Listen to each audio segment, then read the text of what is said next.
There's a lot of information out there as to the best methods of drawing and quick, easy tips to improve. In today's video, we're going to dive into some of the most impactful tips and topics that actually did help me.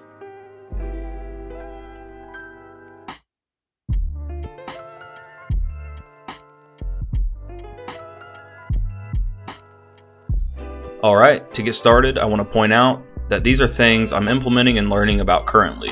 I'm by no means an expert artist that can give great insights and answers, but I can certainly help guide the way and help you avoid a headache or two. Alright, let's begin. First tip is to find a balance between construction of form and gesture.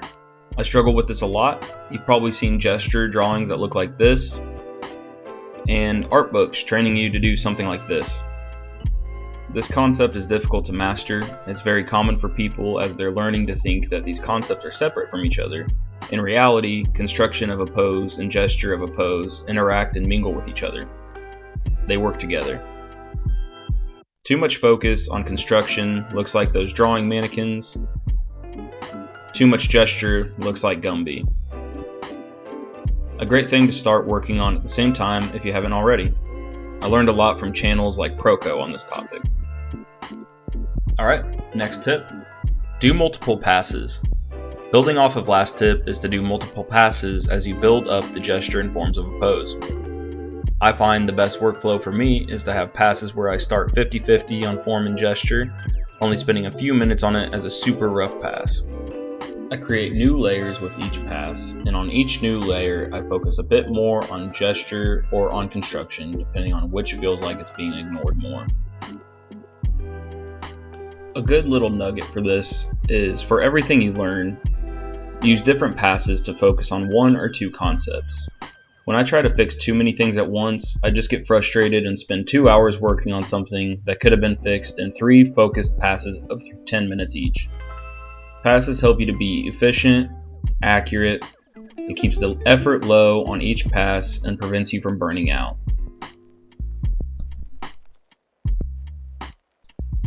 Building your visual library. As the great Renaissance artist Kendrick Lamar once said, "Sit down, be humble." Just because you need to look at images doesn't make you a fraud. It means you want your image to be accurate and read well. Use reference and stay true to the image, especially when you're starting out. And again, do multiple passes. Do a quick pass emphasizing the gesture and proportion, minimizing the construction, then do a pass of construction with forms to make sure that the pose makes sense in 3D space. Do this over and over again, and you'll begin to realize how these forms change with different angles, and you'll be able to rely more on your mind and less on reference.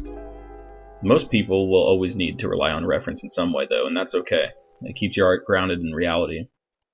And a bonus tip, exaggerate and stylize the reference. If you learn the forms, then you'll gradually learn how to push and pull or enlarge and minimize certain structures to make it your own creation. If you're wondering how to do that, the biggest way is through contrast. This is where styles really come from. Contrast can take place in the shape language, line weight, sharp angles and rounded forms. All of these are different examples of contrast that you can use in your artwork to convey a style. Look at artists you admire and try to break down how they use contrasting principles. Then you'll be able to take that and begin applying it to your art. This is something that I'm really looking for in my own work. Some artists that inspire me are Cedric Peyre-Vernay, Evan Amundsen, Hardy Fowler, and more recently, I've been looking at Stephen Oakley. I know that all of these in one video may seem like a lot right now, but pick one and only focus on that for a week, and by the end of each month, I promise you will notice a big improvement in the overall look and feel of your poses. If you want, check out some of my other videos where I attempt to put these tips into action. And besides that, I don't have anything else for you, so I guess I'll see you in the next one. Thanks for watching.